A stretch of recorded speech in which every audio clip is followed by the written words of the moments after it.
Okay. All right. I think it says we're live. So, welcome to Josh's Boxes, everyone. My name is Josh. And today, after talking about it for months and months and doing all this prep, I'm finally, right now, going to play my very first solo RPG session. I'm going to be using this character, Erolith Dawnwind. The system I'm using is D&D 5e. That's the 2014 edition because that's the one that I have. It's the one that I'm the most familiar with, so it makes sense to me to do my first solo campaign with the session that I played the most, or the system that I played the most.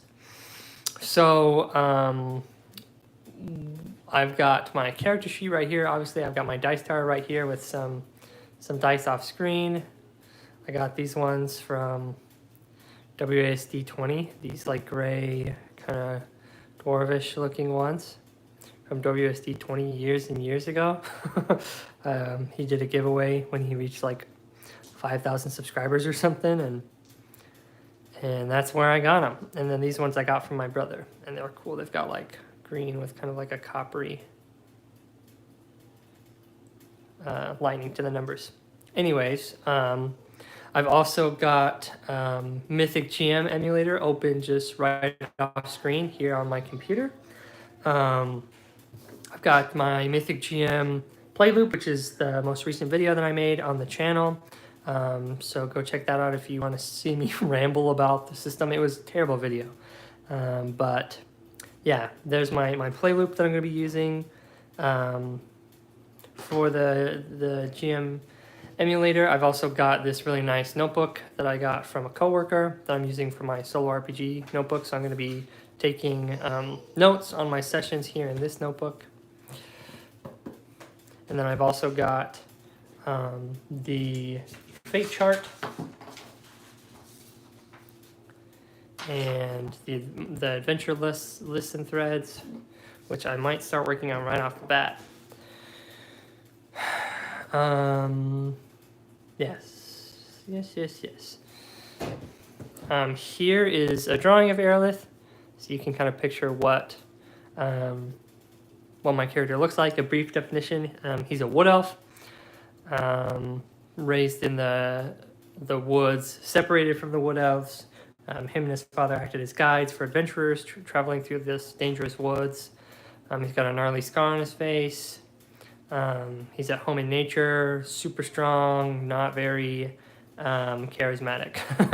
And you'll see that reflected in the stats. So that's Erolith. I've also got the D&D 5e core books just off to my right, so that if I need to reference them at any point. And I've just got some blank note cards off to the side if I need those for keeping track of monster stats or anything. Yeah, and let's get started. Let's start. So let's set the scene.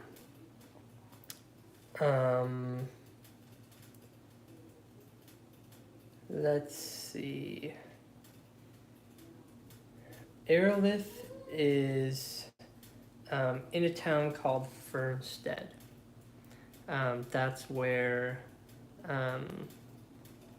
his, I guess you could call her betrothed is, Kenna. That's where she lives. He kind of lives in the forest that's close to Fernstead. The forest is called Grimthorn Forest. And I imagine that he stopped into Fernstead to gather supplies. He wants to marry Kenna. She's a human. Kenna Redmayne. She's the daughter of the general store owner here in Fernstead. And her father doesn't approve of how Erolith kind of lives in the woods, doesn't have a job or a family name really. And so he wants Erolith to prove himself before he'll give permission for him to marry Kenna. And that's what he really wants. And so he decides to go off and be an adventurer. It's the best way to make money fast. Um, and so Kenna's father told him that if he, could earn a buttload of gold, enough to, I'm gonna do some soundproofing. If he could own enough gold to like buy a piece of land and a farm and like give Kenna a good life, with that, the gold and the farm and stuff, then he would give his approval. So he's off to find a buttload of gold. That's his goal. He wants to basically travel through the Grimthorn Forest, which he's super familiar with, and then make it to a place called Honorgrave, which is kind of like frontier area, and then find an adventuring party either along the way or there, go with them on their adventure, get a boatload of gold, and then come back and live the life he wants to live. So that's Erolith and where he's at. I imagine that where our scene starts, he has just left the general store. He's kissed Kenna goodbye. He won't be back for who knows how long, maybe a couple years. She would promise to wait for him, that kind of thing. And he also, stocks up on his rations and supplies and stuff like that. And off he goes. He's walking through Fernstead and out to the path. It's maybe an hour walk from Fernstead to the Grimthorn Forest. So he walks, and the path very quickly just turns into like a dirt trail or a game trail type thing, where it's just worn down grass that he's following. But he knows this super well. He knows the whole forest really well. And he starts into the forest on his first day. I am going to be keeping track of time in this game. And today is August 23rd in real life. And so I'm going to say that it's just like, the 8th month and the 23rd day in game. And then every in-game day we play, we'll keep track of that. So we'll kind of like keep track of time that way. And it won't, after, having the same initial starting day, it won't correlate with real world time. Because I don't know how often I'll be able to play this. Okay, I'm gonna generate a scene to see what happens on his first day. He goes into the forest. He knows that he's headed kind of northeast-ish through the forest. He's taken adventurers through this path dozens of times, so he's pretty confident, and he sets off. So we'll see what he stumbles into. So I'm going to be generating a scene. So I've got my card right here. To generate a scene, I'm going to be using Mythic GM Emulator, and I'm going to roll on Event Focus and then Event Meaning and interpret it from there.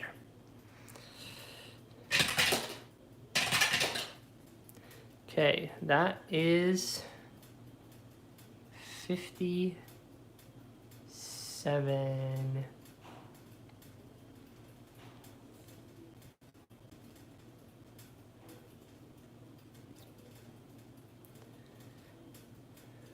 Okay, I'm gonna find the event focus and event meaning table.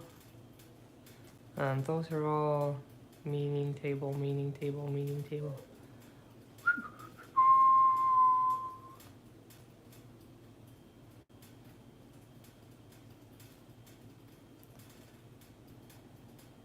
Okay, event focus. 55 is move away from a thread. Oh yeah, so that's we should update this. We should put in so our first thread is going to be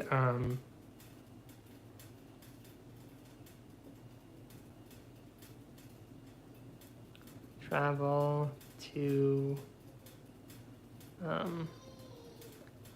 honor grave. And our second thread is find an adventuring party. Characters. I'll worry about characters if it comes up. So those are our, obviously, he's headed towards Honor Grave and he's trying to find an adventure party. He's doing both of those right now. So this event is moving away from a thread. So there's something that's going to distract him from traveling to Honor Grave. Let's find an event. Event meaning.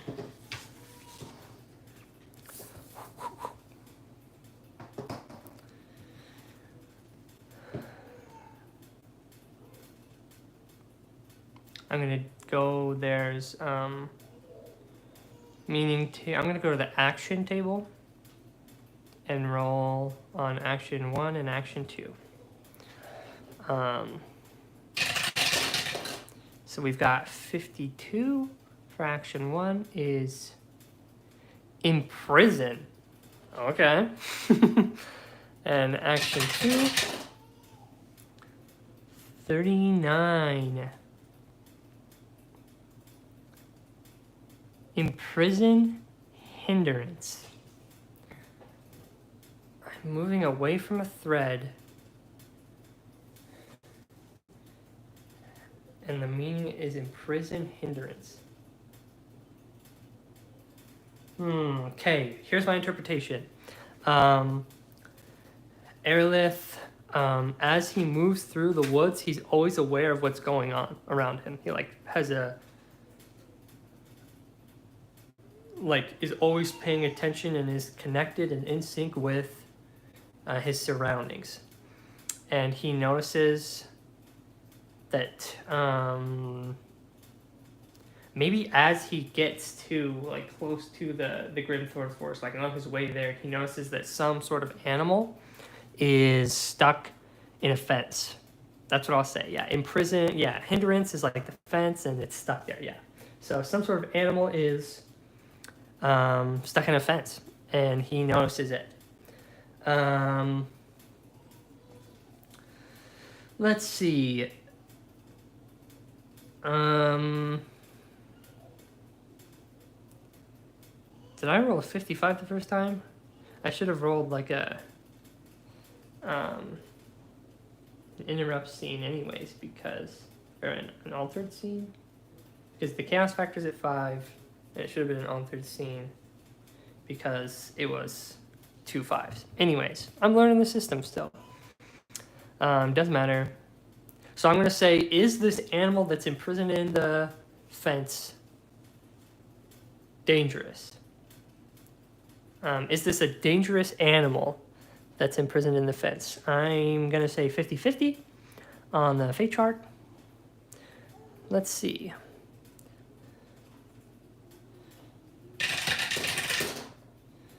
That's a 65. So that's a no. It's not a dangerous animal. I think if it would have been an extreme no, I would have made it a person. So it's not a dangerous animal. My mind immediately goes to deer. I lived in Wyoming for a while, and deer used to get stuck on the fence all the time.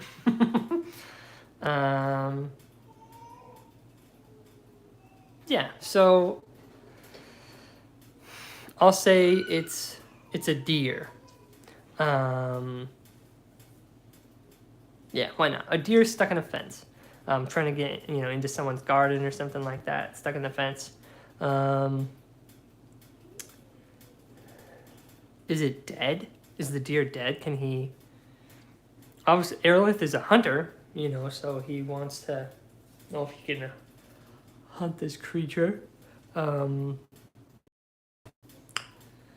So is it dead? I'm going to also give that a 50-50. That's a 45. Yes, it's dead. But but that's just barely a yes. So it's not like rotting or decaying. So somehow a deer got stuck on a fence and it like got totally strangled up, strangled itself on this fence, and so, but it looks like this was just barely recent. Maybe he can still see like blood dripping off of it.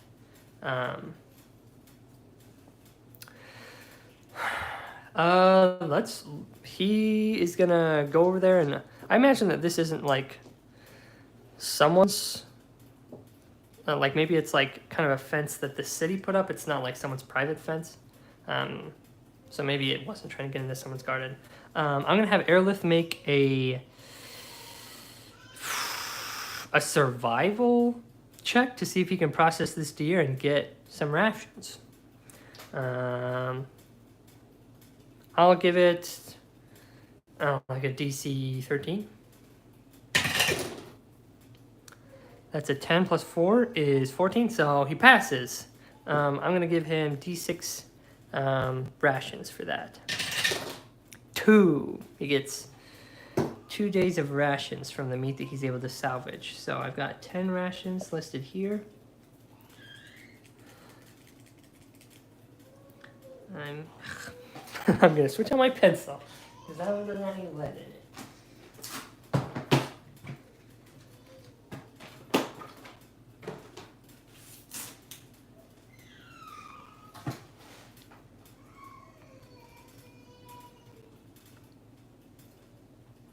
"12 days of rations." Radical, got some rations. From the parts that I'm able to salvage from this deer. Okay, so I got distracted. So maybe, you know, I left like maybe mid-morning, and now it's maybe like afternoon now. So Erolith wants to really get on the road. He wants to make a good portion of time. Makes the gee whiz makes some good time through the forest. So I imagine it's like maybe the forest is pretty dense, so it would be like a week-long trip to make it through the forest. Maybe 5 days. We'll see. We'll see how long it takes him.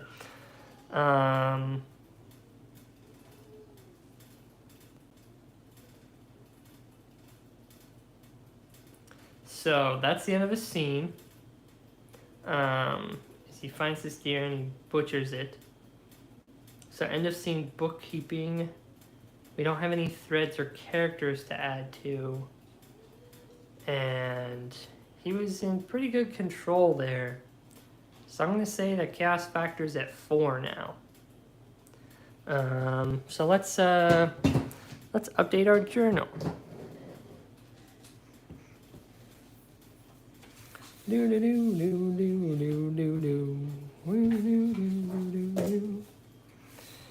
So I'll say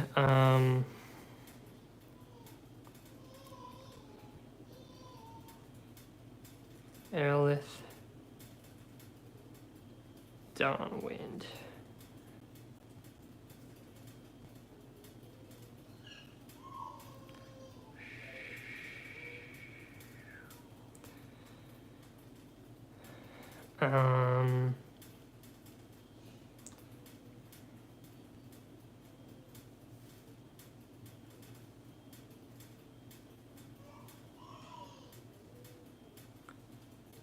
D&D 5e 2014.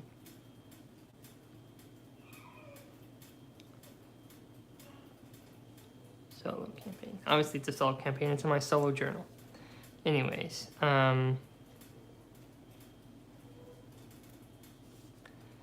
so we'll start it out as month 8, day 23, late summer.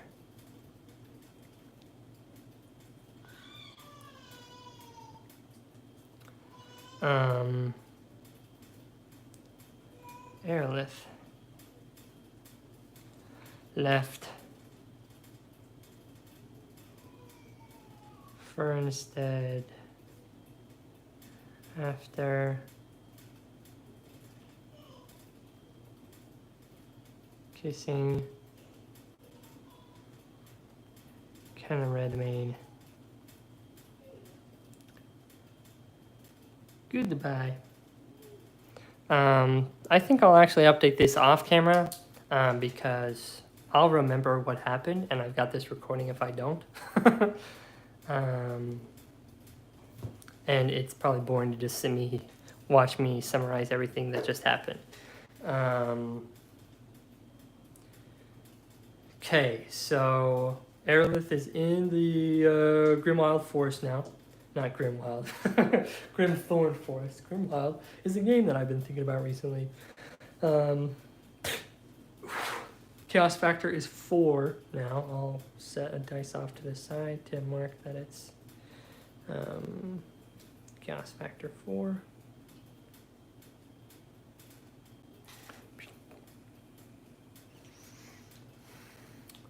And let's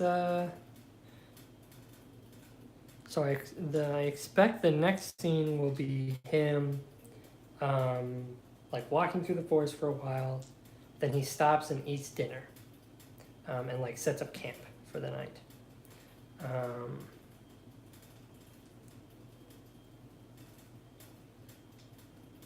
I don't maybe I want to generate. Well, let's test the chaos factor to see if that is altered. I think I'm doing this right. Yeah, he's just walking through the forest. The plan is he's gonna stop and eat, but let's test chaos factor. That's an 8. So the scene is not changed. So let's find some information about the place that he stops. Animal actions, farming description, cavern descriptors.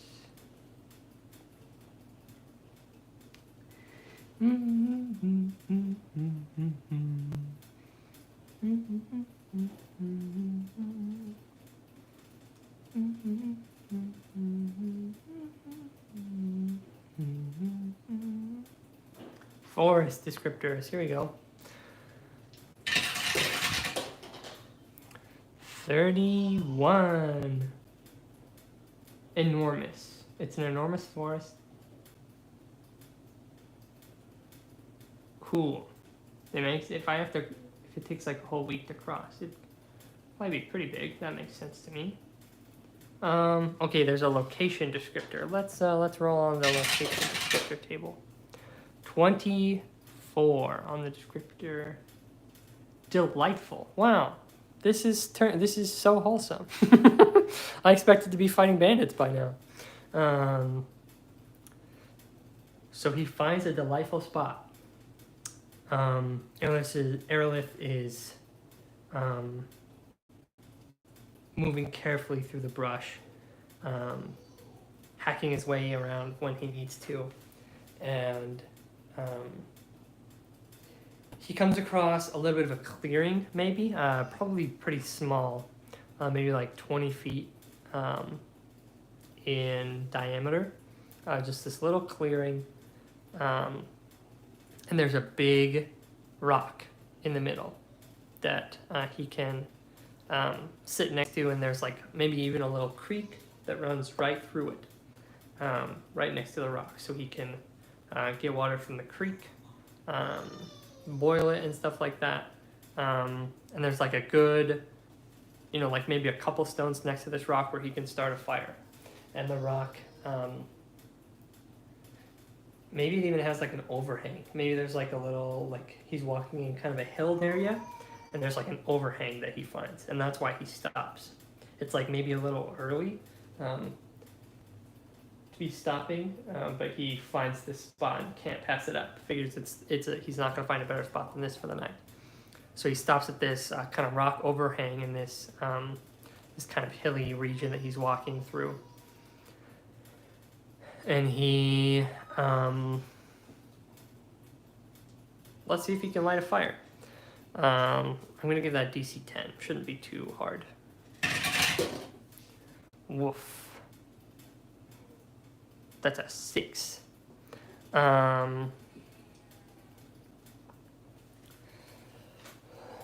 He doesn't get a fire started. That's bad. Do I have something in my Wanderer? Excellent map for geography. Can find food and water for 5 people if land provides. I've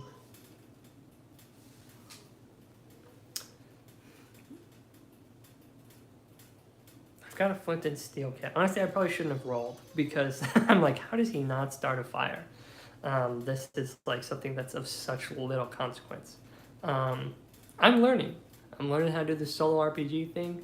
I'm gonna retcon and just say that he lights the fire. It doesn't really matter.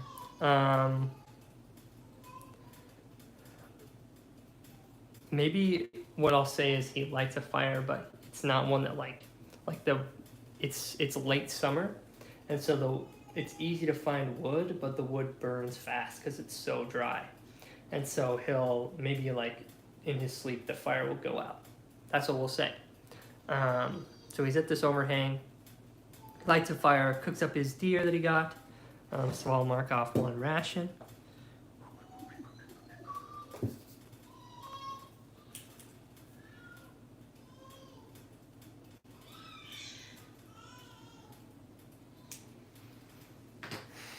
Um,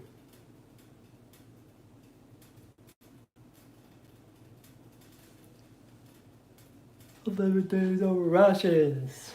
And yeah, he sets up the fire, cooks his deer, kind of lays his pack down and pulls his bedroll out and sleeps. He's an elf, right? So I guess he doesn't sleep. He goes into his trance for 4 hours, and in his trance, he doesn't realize that the fire is burned out until his trance is up. So now it's like late in the night, and his fire goes out. He does have dark vision because he's an elf, so he can see well enough to gather sticks and stuff to start a fire, but Grimthorn is a very dangerous place. It's called Grimthorn for a reason. It's full of dangerous creatures. There's a reason why adventurers hire him and his father, guides, to lead them through. So I'm going to roll to see if some sort of creature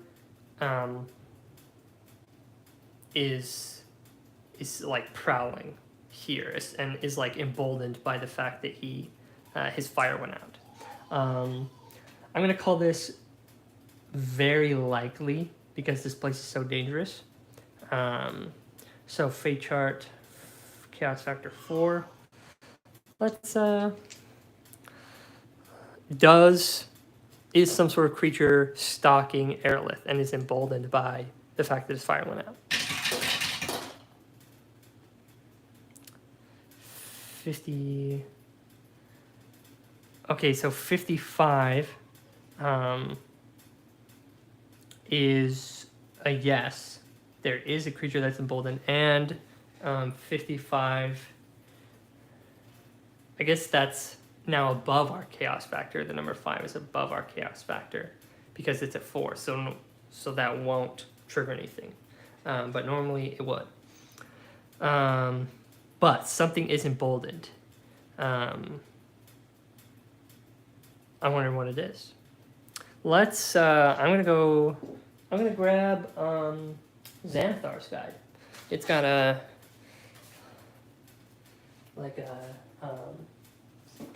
random encounters per location type chart in it. I'm gonna see what kind of creature is stalking Erolith.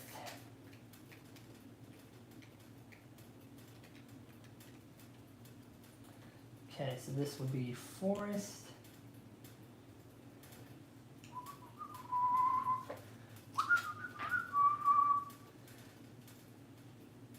Forest levels 1 through 4. Okay. I'll roll the D100. I'll roll. Yeah. That's 37. Okay, the forest encounter is a woodcutter racing through the forest to rescue a lost friend. That's not a creature that would be stalking him. Although, maybe, okay, a young woodcutter racing through the forest to rescue a lost friend. Okay, here's the idea I'm getting. This is kind of exciting. So this, it wasn't a creature that was stalking him. Maybe this woodcutter thinks that Erolith is his lost friend, and so he's running towards him, calling him by name, and like thinking that Erolith is his friend. He saw the fire and was headed towards it, but then saw the fire go out. He thinks that this is his lost friend. Let's figure out some more about this character.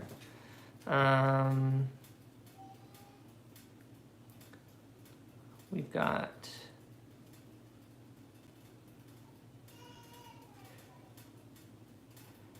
character traits.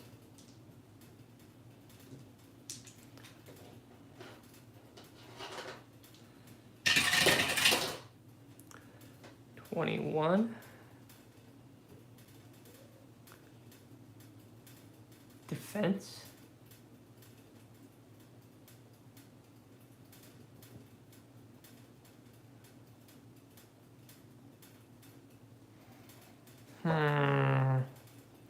I don't see how maybe he's got some armor on. That's not really a personality trait. 5. Attract. Okay, here's the scenario that I've got playing in my head now.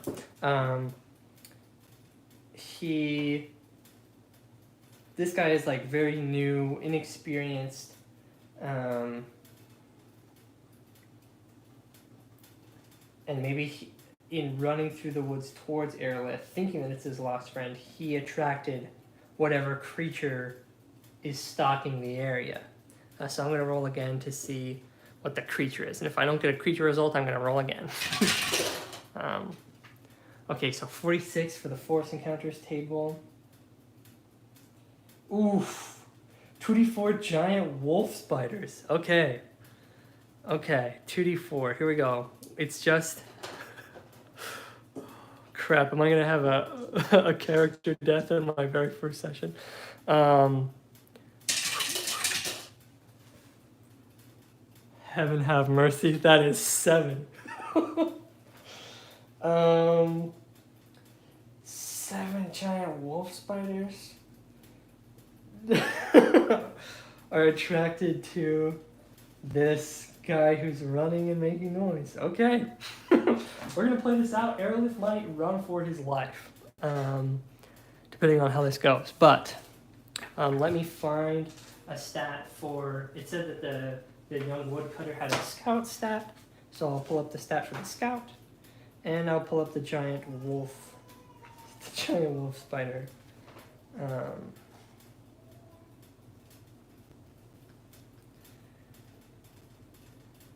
Okay, so let's get a name. Let's get some names, just so that we're not referring to this person as woodcutter. And I want to see. And I want to see what's the name of the friend that they were calling for. Also, I guess I just assumed. I've been saying male this whole time. Let's roll for it. Is the friend? Well, first is the woodcutter, male or female, and then is the friend, male or female. Let's odd for male, even for female. Okay, so the woodcutter is a male and the friend is a female. Okay, so maybe they're like a couple or siblings or something like that. We can figure that out later. So I need to roll. I'm going to roll. Okay, is this person a human? I'm gonna say 50-50. 58. No, they're not a human. This area has a lot of hill dwarfs and halflings as well. So I'm going to say odd hill dwarf, even halfling. Okay, and then odd, so that's a hill dwarf and is the other person. Okay, so it's a hill dwarf male looking for a halfling female. Okay. So let's roll on the halfling female names. 21. Dell. Okay. And then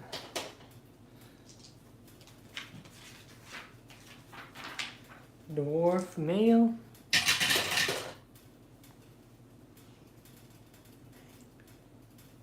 Baron.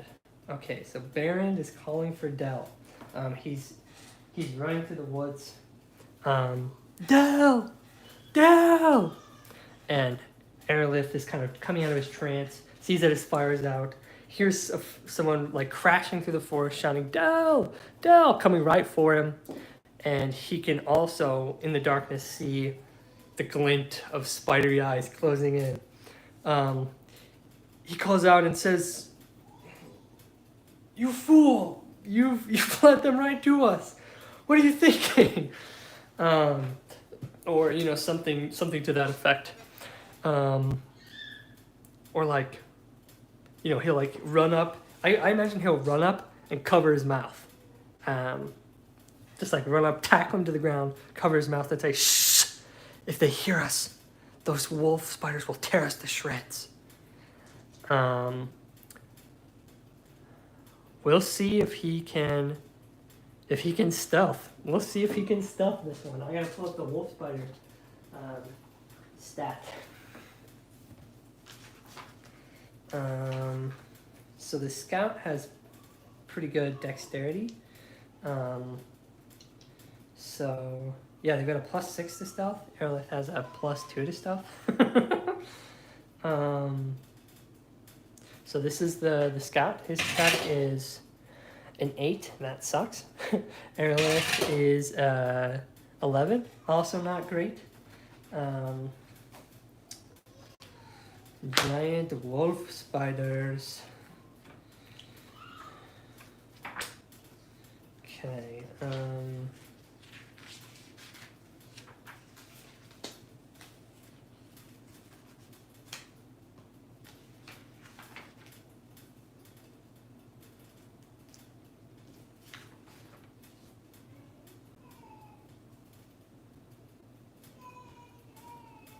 These giant wolf spider is different. It's a lower CR. Well, that's a relief. It's CR 1/4. Okay. So, and then I guess I'll roll for just kind of collectively, I'll give them +3, and since they're all hunting together, I'll give it advantage. So this is the roll to see. They have to beat an 8.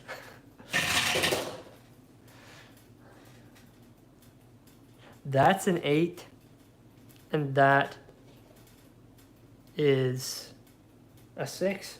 Are they actually going to pull this off?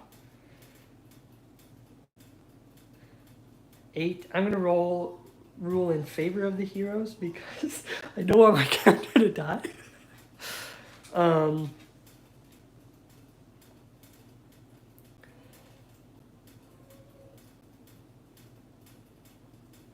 So,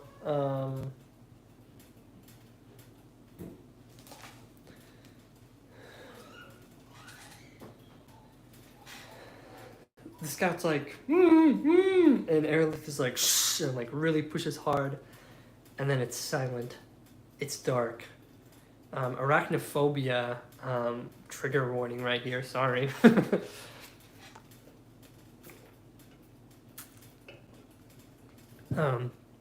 There's chittering as they're crawling through the forest. Erolith can hear them crawling all around. So I'll say they haven't spotted them yet, but they know that they're still in the area. They're going to keep on... The wolf spiders will keep searching this area. Erolith is going to try and make a distraction, the classic like pick up a rock and throw it type thing. I'm going to call that an athletics check to see how it goes. A 14. I should have given a DC beforehand, but 14 is pretty good.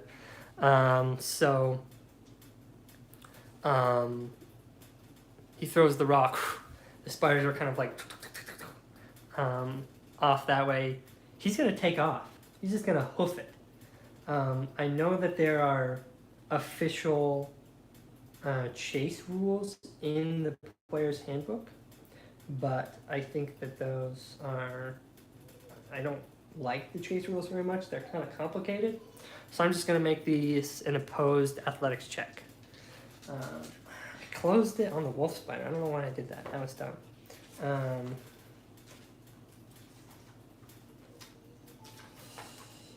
Giant wolf spider, yeah, yeah, yeah, yeah, whoa, whoa, whoa, yeah, yeah, yeah. Okay. They've got a speed of 40 feet. He's got a speed of 35 feet, so they are faster than him. So I'm going to give them advantage. So this is the wolf spider's check. Holy crap, that's a 19 plus 1. That's an unnatural 20. And Erolith got a 5. He throws it. They're distracted momentarily, and he takes off running, desperately trying to make it. But the scout is completely disoriented, and they end up slowing Erolith. And the wolf spiders are able to see them running and take off after them, and they catch up very quickly. And they're going to try and surround Erolith. So yeah, we're doing full combat here. So on the side, I'll do Baron. I'll get his stats. Hopefully he doesn't die, but we'll see. We'll see. So he's got a 13 AC, pretty good. He's got 16 HP.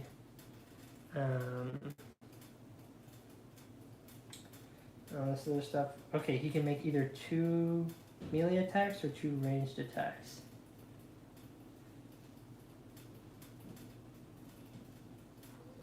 Okay, and then we've got wolf spider, wolf spider, wolf spider 3, wolf spider 4, wolf spider 5, wolf spider 6, and wolf spider 7. And these are wild animals, so maybe I won't have to fight to the death here.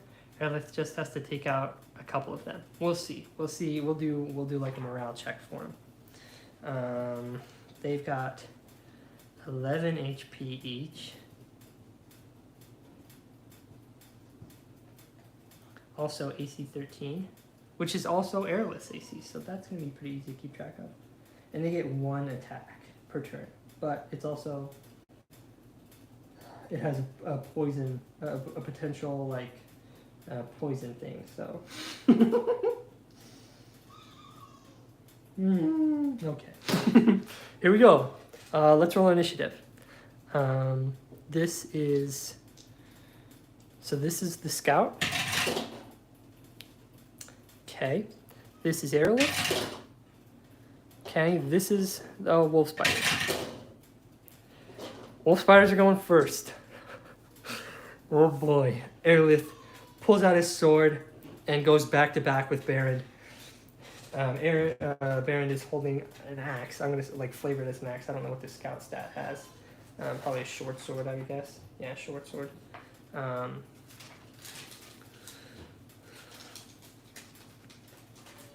But I'm just gonna flavor it as a woodcutter's axe. Erolith puts himself back to back and says, "Get ready. We're gonna have to fight our way out of this." And Baron, I imagine he's panicking, but he's like, "Oh, okay. Okay, let's Wolf Spider number 1 lunges for Erolith.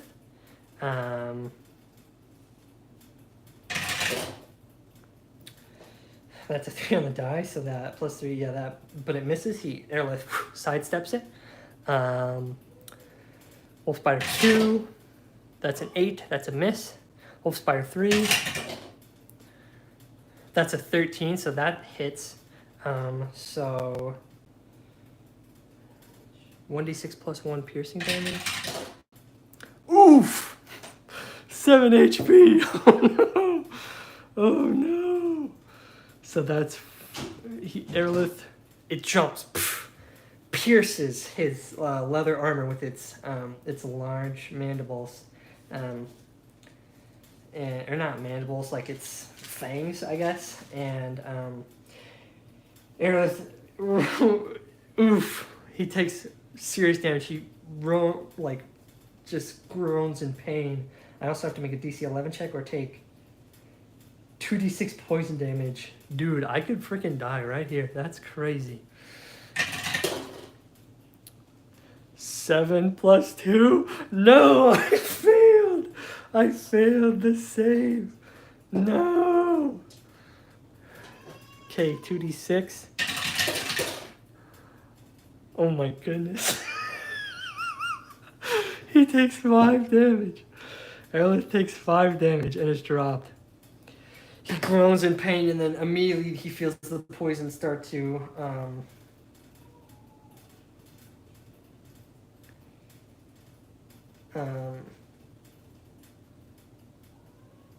start to like course through. His vision gets blurry, and he just slumps to the ground. Oh boy. Okay. That was the first 3. So the other 4 are gonna go after Baron. That's a miss. That's a hit. So we're gonna do same thing. That's 4 damage. So Baron is at 12 now, and he has to make the Constitution save, which he's got a +1 to Constitution. 4, so he fails. So he also takes the 2d6 damage. And takes 7 damage and is poisoned for 1 hour. That's crazy. There was 2 left, right? So, oh, hey, there's people watching. Hi, people. Erolith is fighting some spiders right now, and he's dying. Okay, so that's +3, 15, so that's a hit. Oh, man. 1 damage, okay. Whew. So he's at 4 now. He has to make this con save. Come on, make the con save, Bernard, or Baron. DC, oh yeah, yes! He makes it, so he only takes half damage. So he could survive this. No! That's 2 6s. So he takes 6 damage. So he's also out for the count. Oh my goodness. Oh my goodness. Wow. Wow. So, Baron and Erolith have both been poisoned. It specifically says in the stat block that they are stable but poisoned for 1 hour. So I think that means that the spiders are going to grab them web them up and take them, kind of drag them back to their spider den. We're gonna have a little Shelob's lair situation where our characters are gonna wake up in an hour and be caught in a web, and they have to see if they can get out from there. Wow! Wow! Wow! Wow! Okay. I didn't roll a single attack roll for my character. That sucks. Oh boy. Okay, so to update the scenes, some end of scene paperwork. We can add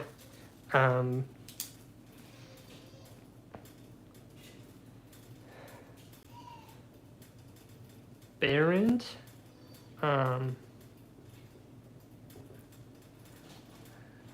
Dwarf Woodcutter, and Dell. Lost Halfling friend of Barrend.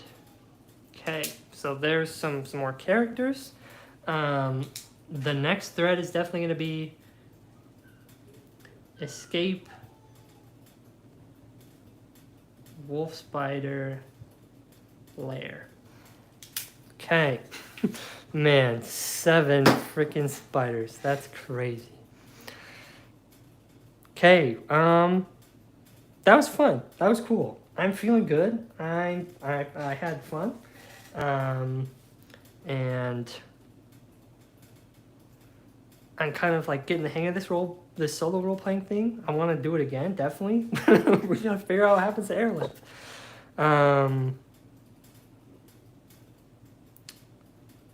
Oh yeah, and Chaos Factor is definitely back up to 5. He was definitely not in control of that situation, so definitely back up to 5. Wow. Yeah, so I'll do the journaling off camera later. And the next scene, unless there's an interrupt, will be Erolith being dragged to waking up in a spider's lair. So that's awesome. Thanks for watching, everyone. Hope that was entertaining to watch. Thanks for bearing with me as I kind of am learning the ropes of playing solo D&D. But yeah, thanks so much for watching.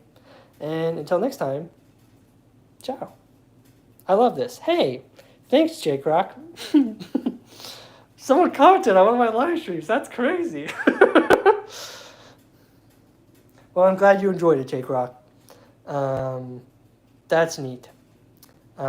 This will be posted later. I'm excited to keep going with this. So, yeah, until next time, ciao.